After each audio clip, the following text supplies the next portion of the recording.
nilai positif, yaitu ada perubahan paradigma belajar, kemudian ada disiplin positif, kebutuhan dasar manusia, motivasi perilaku manusia, dan posisi kontrol restitusi, serta keyakinan kelas dan segitiga restitusi.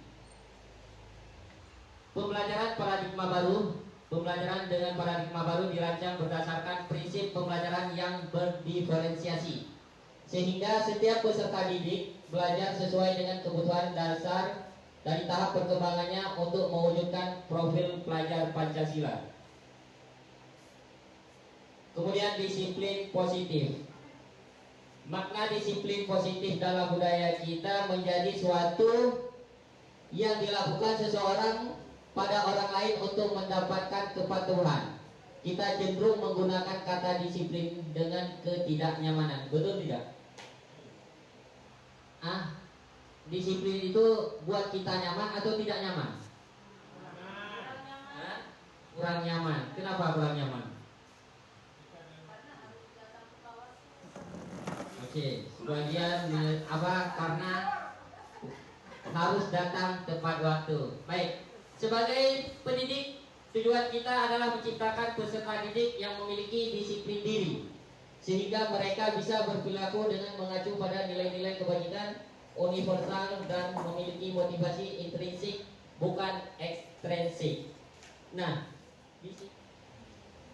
konsep disiplin dengan pendekatan restitusi, sebuah cara menambahkan disiplin positif pada murid. Pendekatan restitusi merupakan proses menciptakan kondisi bagi murid untuk memperbaiki kesalahan mereka, sehingga mereka bisa kembali pada kelompok mereka dengan karakter yang lebih baik. Ini diutarakan Gosen di tahun 2004. Oke. Kemudian ciri-ciri restitusi, bukan menebus kesalahan, namun belajar dari kesalahan. Ya, bukan menebus kesalahan, tapi belajar. Kita belajar dari kesalahan. Kemudian memperbaiki hubungan. Tawaran, tapi bukan paksaan. Menuntut untuk melihat ke dalam diri. Kemudian mencari kebutuhan dasar yang mendasari tindakan. Dan fokus pada karakter, bukan tindakan, menguatkan dan fokus pada solusi. Lebih ke solusi. Nah, perbedaannya, misalnya ada kasus peserta didik sering tidak mengerjakan PR. Kira-kira kalau anak-anak kita misalnya ini kalau saya bidang studi mungkin jarang, tapi bagi ibu-ibu wali kelas, kalau misalnya anak-anak tidak mengerjakan PR, apa yang ibu lakukan? Kira-kira pendapat sendiri. Kira-kira apa?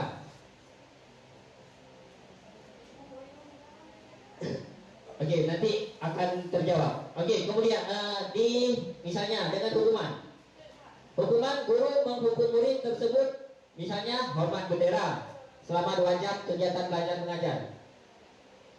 Kemudian guru memarahinya dan murid menjadi takut. Konsekuensi, perbedaannya, guru memberikan konsekuensi untuk mengerjakan PR-nya saat jam istirahat atau dikerjakan sebanyak 2 kali lipat.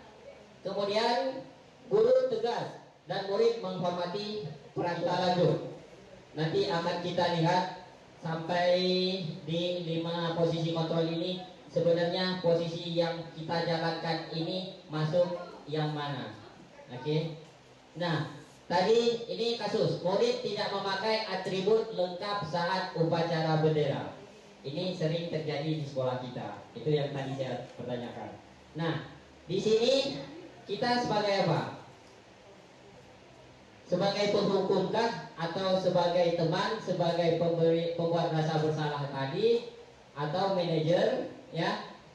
Patuhi aturan sekolah. Kalau penghukum, berarti kalimatnya patuhi aturan sekolah. Murid disuruh berdiri di depan barisan lain atau di depan, pokoknya dipisahkan. Jadi yang selama ini kita lakukan sebagai penghukum. Kita koreksi lagi. kemudian sebagai teman. Ini kasusnya. Kasusnya ingat, ini murid. Nah, kalau sebagai teman, berarti kita ada mengajak soal dia memang murid, tapi kita menganggap, mengayomi dia menjadi teman. Ayolah nak, yang tertib. Bapak dan ibu guru bangga kali ini tidak apa-apa, kamu salah. Berarti maksudnya kita memang membiarkan, tapi ada peringatan. Nah, bisa jadi ke depan nanti jangan lagi. Nah, gitu. Jangan langsung kita seperti yang kita lakukan sekarang lah, ya. Anak-anak tidak memakai atribut, cuman maksudnya kurang lengkap. Ada dasi, nggak ada topi. Langsung kita pojokkan mereka terpisah dengan kawan-kawan yang lain. Kemudian sebagai pemantau melakukan hal itu. Misalnya tadi dia buang sampah. Alasan dia langsung membuang sampah di situ kenapa? Kan bisa kita tanyakan. Nah, maksudnya mengajukan pertanyaan dulu. Kemudian, adakah cara yang lebih efektif untuk mendapatkan apa yang kamu butuhkan? Misalnya, setelah kita tanyakan yang hal-hal seperti ini. Bu, misalnya kenapa kamu buang sampah di sini?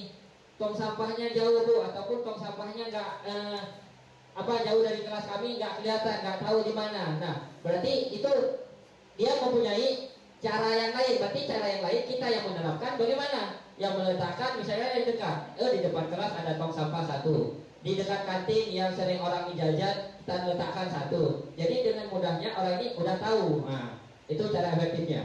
Kemudian setelah validasi tindakan yang tadi, kita menanyakan keyakinannya.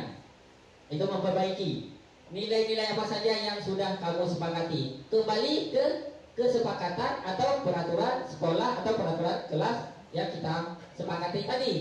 Yaitu kamu ingin menjadi orang seperti apa? Ketika misalnya membuang sampah seperti ini, jadi kan nggak mungkin orang ini menjawab, saya mau jadi orang yang jorok, yang kotor, kan nggak mungkin. Pasti dia jawab bersih. Ketika dia jawab menjadi orang yang bersih, dan berarti langsung kita arahkan ke hal positif yang lain. Nah, kalau mau jadi orang yang bersih, menjadi anak yang bersih, yang sehat segala macam, buanglah sampah pada tempatnya. Kan itulah berikutnya nanti kalimatnya itu kan sama kita. Kira-kira seperti itu. Kemudian dalam penerapan ini kita memasuki yang terakhir. Tidak sempat kita untuk kerja kelompok. Dalam penerapan program disiplin positif, hendaknya guru memiliki standar kepribadian profesional dan sosial yang baik, di mana guru mampu merefleksi pada posisi kontrolnya saat ini. Bagaimana perjalanan dirinya sebagai among atau posisi manajer yang menuntut peserta didik menjadi insan yang mandiri, merdeka, dan bertanggung jawab. Ini dari Standar Nasional Pendidikan. Baik. Semoga pemaparan budaya positif diseminasi ini menjadi masukan baru bagi kita, di mana bisa kita meletakkan posisi kontrol kita sebagai guru. Yang ke belakang itu kalau memang tidak sejalan dengan posisi kontrol yang sudah diterapkan dalam kurikulum Merdeka Belajar sekarang, ya kita perbaiki pelan-pelan. Semoga kegiatan KKG ini membawa berkah dan manfaat bagi kita semua, sehingga dapat mewujudkan pelajar profil Pancasila.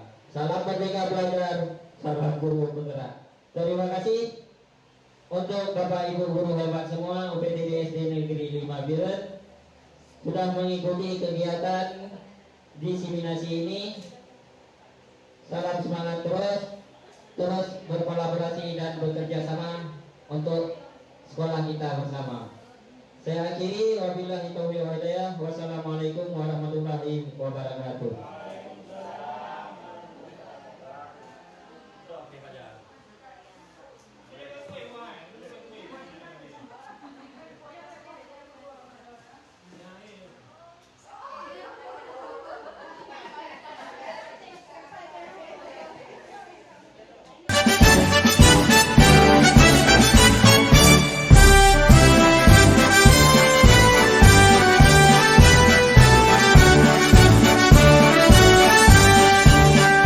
Bulatkan tekad kuatkan hati, negeri ini memanggilmu kawan. Belajar bergerak berbagi untuk negeri.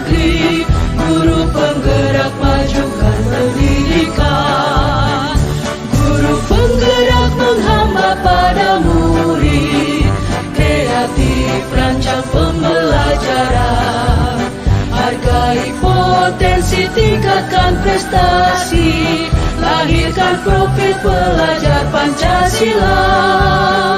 Belajar, bergerak, berbagi untuk negeri, kita menjalin kolaborasi. Belajar, bergerak, berbagi untuk negeri, demi bakti pada Ibu Pertiwi.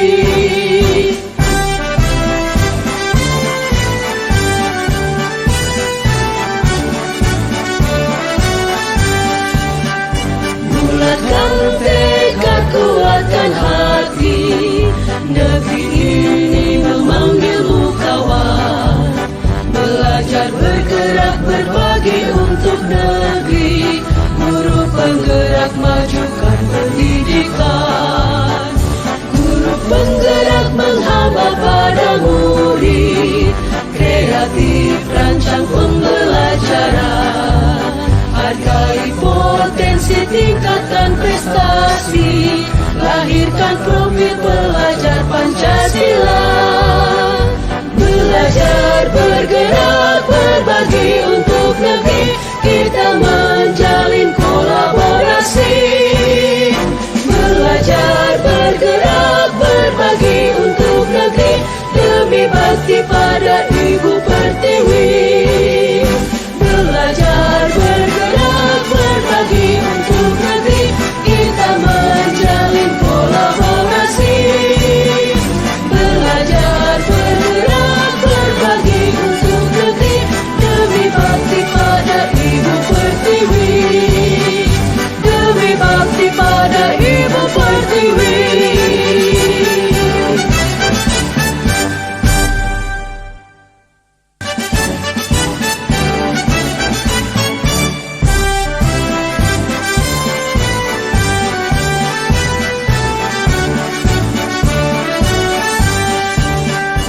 Bulatkan tekad, kuatkan hati, negeri ini memanggilmu kawan. Belajar, bergerak, berbagi untuk negeri, guru penggerak, majukan pendidikan. Guru penggerak menghamba pada murid, kreatif rancang pembelajaran. Hargai potensi, tingkatkan prestasi, lahirkan profil pelajar Pancasila. Belajar, bergerak, berbagi untuk negeri, kita menjalin kolaborasi. Belajar, bergerak, berbagi untuk negeri, demi bakti pada Ibu Pertiwi.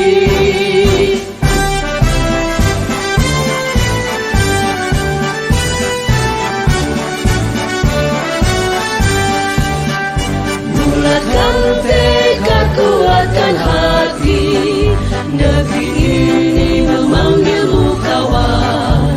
Belajar, bergerak, berbagi untuk negeri, guru penggerak, majukan pendidikan. Guru penggerak menghamba padamu,